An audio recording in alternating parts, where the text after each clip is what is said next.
Let's learn about transportation in human beings. We have seen in previous sections that blood transports food, oxygen and waste materials in our bodies. Because blood is a fluid connective tissue. Blood is a fluid connective tissue. We have learnt various types of connective tissue in class 9. So blood is the fluid connective tissue, which is the only one tissue which can reach to each and every cell of the body. Because of this reason, blood carries or helps in the transportation of various things like food, oxygen and waste materials. And as a fluid connective tissue, in the last, that is in the class 9, we have learnt in detail the blood and its components. Blood is a tissue which consists of different cells. So let's revise the components of blood, that is what actually the blood includes and its important function. The units perform. Each unit of the blood performs. The blood consists of a fluid medium, a liquid medium. The blood consists of a fluid medium that is called as plasma, which is known as plasma. Plasma is a fluid medium of blood. The watery content of the blood is nothing but the plasma, in which the cells are suspended.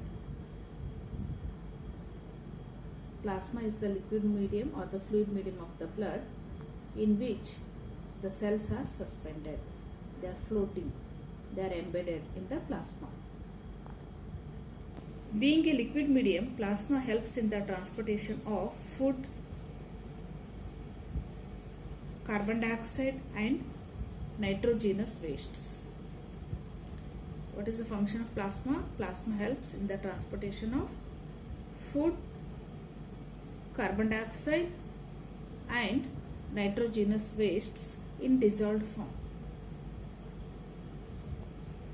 And the oxygen is carried by the red blood cells. It is carried by the red blood cells. We know in the last part we have learnt the respiratory pigment. The respiratory pigment, that is nothing but what? Yes, that is hemoglobin. The respiratory pigment, hemoglobin, is found in the red blood cells. So, because of this reason, red blood corpuscles or RBCs help in the transportation of oxygen. And RBCs also help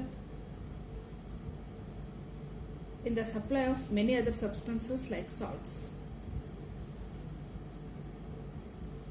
So, the blood helps in the transportation of things like food, carbon dioxide, nitrogenous waste, oxygen and many other salts.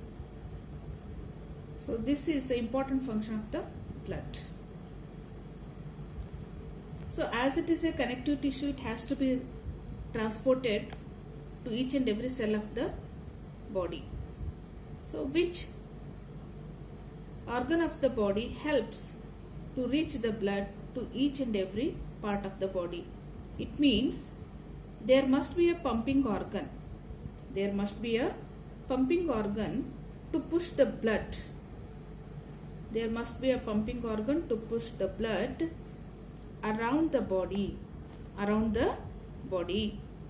So, we are learning which is that pumping organ, what is its structure and function. And there must be a network of tubes. There must be a network of tubes to reach all the tissues and a system in place to ensure that this network can be repaired if damaged. It means we are learning here what is that organ which helps in pumping of the blood so that it can reach to each and every part of the body, and how it moves. It moves through the network of tubes. Tubes are nothing but the blood vessels. We learn the blood vessels. And what is the system which helps to maintain this transportation in the body? These all things we are learning in detail in this part of the lesson. Let's learn the structure and the parts of the heart, human heart.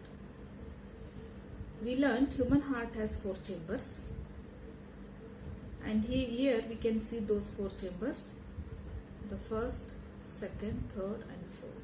These are the 4 chambers the human heart is composed of. Here you can see the first 2 upper chambers and lower 2 chambers, upper 2 chambers and the lower 2 chambers. The upper 2 chambers are called as the atrium, atria plural, and the lower chambers are called ventricles. The lower chambers are called ventricles, upper chambers are called atrium. And human heart is longitudinally divided into 2 parts. It is longitudinally divided into 2 parts, that is left part of the heart and the right part of the heart. And the left part of the heart is shown in red color. It indicates the left part of the heart is always filled with oxygenated blood. It is filled with oxygenated means pure blood, oxygen rich blood. It is filled in the left part of the heart. On the other hand, the right part of the heart is shown with the blue color, which indicates the right part of the heart is filled with the deoxygenated blood or the impure blood. It is filled with impure blood or deoxygenated blood. Now let's know the parts. It has 2 blood vessels. The first one is important blood vessels. The first one is pulmonary arteries. The second important blood vessel is pulmonary veins. The first chamber is left atrium. The down chamber is left ventricle. On other side we can see the down chamber on right side, that is right ventricle. We can see the big divider, that is called the septum, dividing wall, which separates the two parts of the heart, that is left and the right part of the heart are separated by the septum or dividing wall. So over the right ventricle we can see the right atrium. To the right atrium we can see a opening. This opening is called as vena cava from the lower part of the body. Vena cava, through which the blood enters into the heart. In the same way, we can see one more opening here, that is called as vena cava from the upper part of the body. The blood, impure blood from the upper part of the body enters through the upper vena cava. This vena cava it collects the blood from the upper part of the body, and this vena cava brings the blood, impure blood from the lower part of the body to the chamber of the heart. We can also see important blood vessel, one more important blood vessel, that is called as aorta. So this is how these are the important parts human heart composed of. Let's know about our pump, the heart. The pumping organ, heart. What is heart? Heart is a muscular organ. It's a muscular pumping organ. Heart is a muscular pumping organ. Where it is actually located?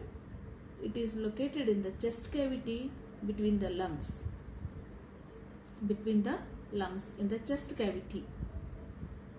What is its size?